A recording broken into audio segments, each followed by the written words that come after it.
Namaskar, and welcome to today's discourse in the words of Shri Brahmachaitanya Maharaj of Gondavalaka. In our journey of sadhana, the subtle attachments to sensory pleasures and the desire for public approval often obstruct the depth of our devotion. Maharaj cautions us against these tendencies and gently nudges us toward detachment, surrender, and sincere devotion. Today's Pravachan is titled Give Up Pursuit of Sense Objects, Public Esteem. Let us now listen to the unaltered original words of Shri Maharaj. When we attach ourselves to Rama, he undertakes to look after us. It is we ourselves, however, that hinder such attachment, because of our own liking for sense objects and public esteem. It is a corollary of this liking that we have a dislike for Rama. Do we not disregard and set aside the needs and entreaties of the wife and children in order to attend the office punctually? With what justification, then, can we plead them as an impediment for sadhana? The saints have been dinning it into our ears that woman and money are the enemies of spiritual advancement. On this one may ask why at all God has created them. The answer is that it is the use we make of a thing that commends or condemns it. The matchstick that can light a fire for cooking can also be used to set a house ablaze.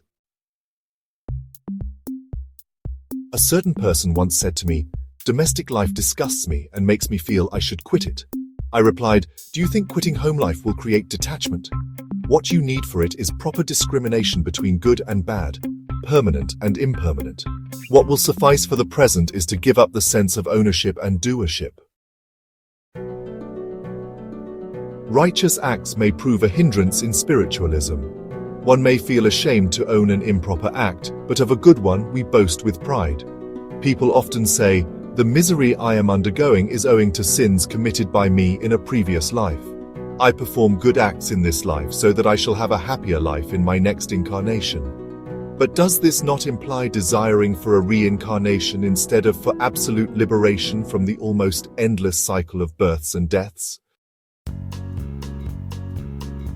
A bad act may possibly lead to repentance and make one turn to God, but there is no knowing what downfall the pride of a good deed may lead a man to.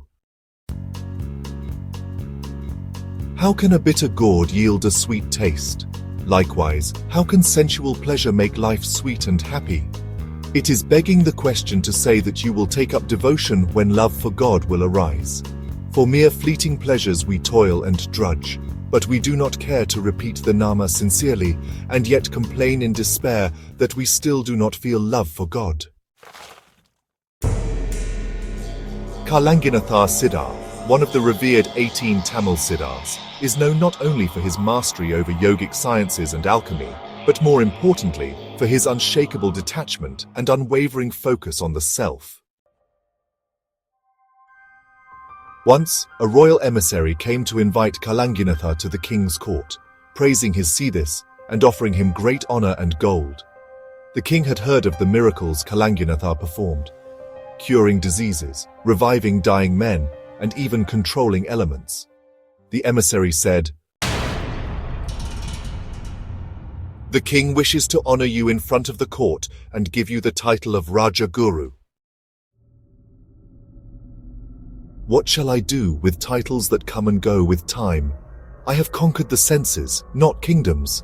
I live in service to the eternal, not for gold, name, or applause."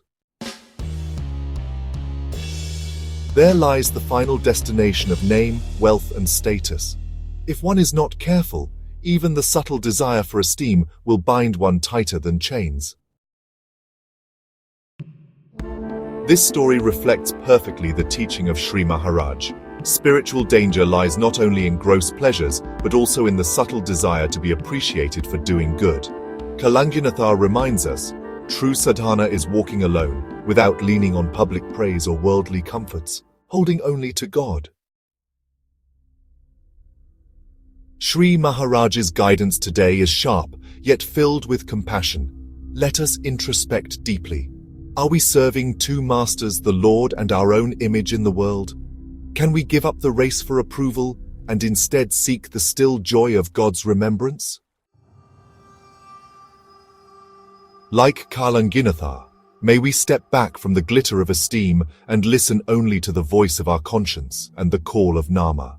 Let the holy name of Rama become our true companion, offering us the joy that no worldly pursuit can ever provide. Let us end with full faith and a heart offered in surrender.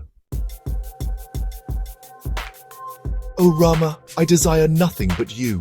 Keep me where you will, as you will. Only let me never forget your name.